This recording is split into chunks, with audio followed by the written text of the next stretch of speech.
Coming up, we'll ask Pakistan's foreign minister about safe havens and soured relations. On this Monday, October 5th, the Supreme Court begins a new session with a new justice. Hi, Grandma. Hi, lover. NPR's Peter Totenberg tells us about the cases the court will hear. The swine flu vaccine is out this week. In your help, NPR science correspondents answer your questions about H1N1. And it's the birthday of architect Maya Lin. She designed the Vietnam Veterans Memorial at 21. Today, she turns 50. From NPR News in Washington, I'm Carl Castle. The Nobel Prize in Physiology or Medicine is awarded to 3 American scientists. NPR's John Hamilton. The winners are Elizabeth Blackburn from the University of California, San Francisco, Carol Ryder from Johns Hopkins University in Baltimore, and Jack Shostak from Massachusetts General Hospital in Boston. Each winner will receive the equivalent of about $450,000 US. The scientists got the prize for discoveries about structures called telomeres, which play an important role in aging and cancer. Without telomeres, chromosomes would lose a tiny bit of genetic code at the ends of DNA strands each time a cell divides. But telomeres act like protective caps, allowing cells to divide again and again without losing any information. The scientists discovered an enzyme that makes telomeres and how these structures protect the chromosomes. John Hamilton, NPR News.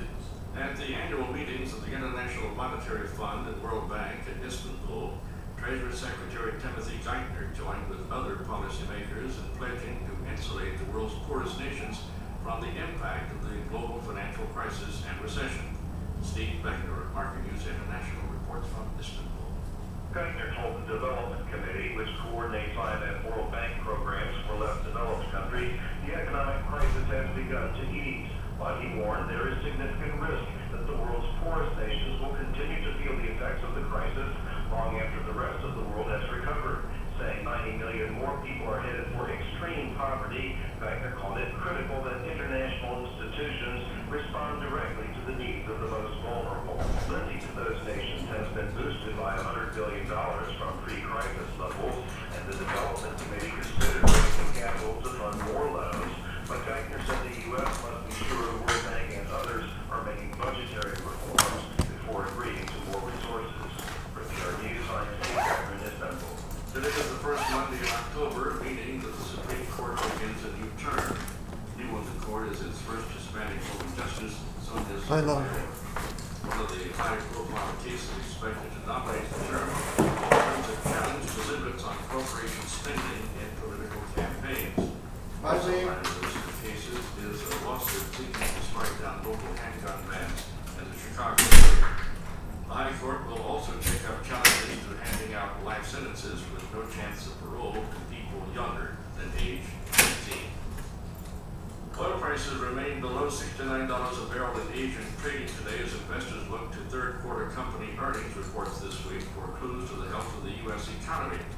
Benchmark crude for November delivery was down $1.12 to $68.83 a barrel in electronic trading. This is NPR News. Airline pilots in Europe today are demonstrating against new rules that govern how long they can fly. They say they are too long to be safe. Larry Miller reports from London. The protest is organized by the Association, which has 38,000 members. It contends fatigue is a factor in 15% of commercial aviation accidents. Even though some national air authorities have stricter regulations, EU law permits pilots to work up to 14 hours a day. The head of the British Pilots Union says anything over 13 hours increases accident by 5.5 times. Pilots complained their work conditions have deteriorated by the airlines, seeking public support. Leaflets across Europe warning of dangers of climate fatigue. Demonstrators are also protesting outside the European Parliament in Brussels. For NPR News, I'm Larry Miller in London. The Taliban has acknowledged that it has been behind an attack in Afghanistan on Saturday in which 8 U.S. soldiers were killed. According to military officials, hundreds of insurgents attacked 2 remote outposts armed with armored rifles and rocket-propelled grenades. Resulted in the heaviest U.S. loss of life in a single battle since 2000. Some of the outposts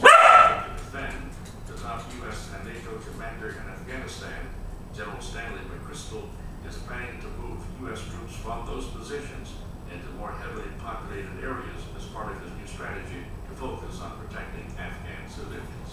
I'm Carl Castle, NPR News in Washington. Support for NPR comes from Carnegie Corporation of New York, a foundation created to do what Andrew Carnegie called real and permanent good, celebrating 100 years of philanthropy. Good morning, it's 6:06 and I'm Sherry Glazer for KCRW. It's been a long weekend for firefighters working the lines of the Sheep Fire in San Bernardino County. Fire broke out Saturday and has burned its way to at least 7,500 acres, or almost 12 square miles so far. It's only 20% contained, but Melody Lardner, a fire information officer with the U.S. Forest Service, says crews did get a break from the weather overnight. The wind settled down quite a bit overnight, so that was very helpful. They did put in a strong effort at the upper end of Lone Pine Canyon and the edge of Brightwood, with back burning in the area and heavy air support, and the fire was very calm last night. Thousands of people remain out of their homes, though. We do still have mandatory evacuations for the community of Brightwood, also the eastern portion of Lido Creek Canyon, Lone Pine Canyon, Forest Valley Canyon, and west portions of West Cumberland Valley. More than 900 firefighters are working the blaze, including 80 fire engines, 6 helicopters, and 9 air tankers. Meanwhile, firefighters made quick work of a brush fire in Ventura County. That blaze broke out just before 11:30 yesterday morning in Thousand Oaks, south of the 101. Smoke could be seen from both the San Fernando Valley and Malibu, but helicopters and air tankers, along with fire crews on the ground, kept the 56-acre blaze fully contained by last night. Firefighters are still on scene, though, should be the blaze fully controlled tonight.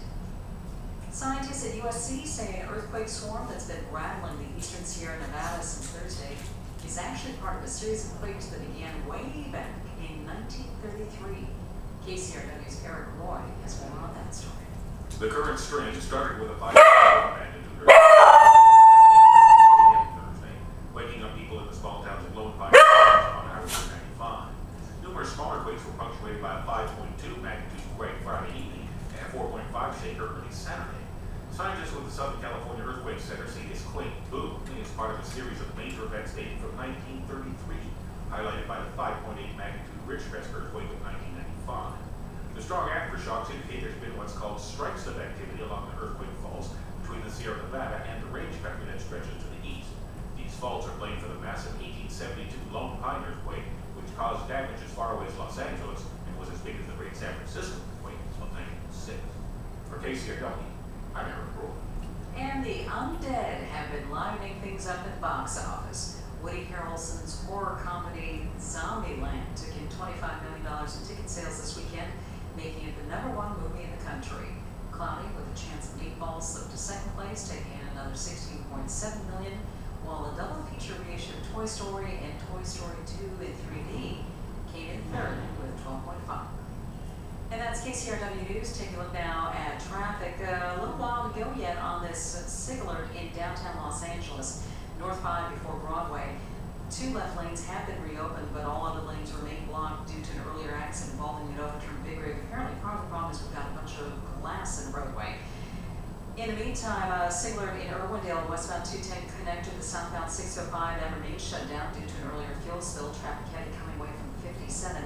East 210 at Lake Avenue, this is in Pasadena, third SIG alert, this one just issued. Carpool left 2 lanes shut down due to an injury wreck involving a minivan. Traffic jammed already from before 134. Should be mostly sunny today once the low clouds and fog burn off. We're looking for highs in the 60s and lows 70s.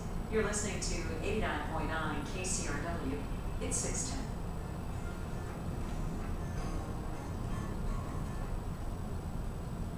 It's Morning Edition from NPR News. I'm Steve Inskeep. And I'm Renee Montagne. Americans debating more troops for Afghanistan got a reminder today. It's a reminder that the threat is strong in a nearby nation where U.S. troops can't go.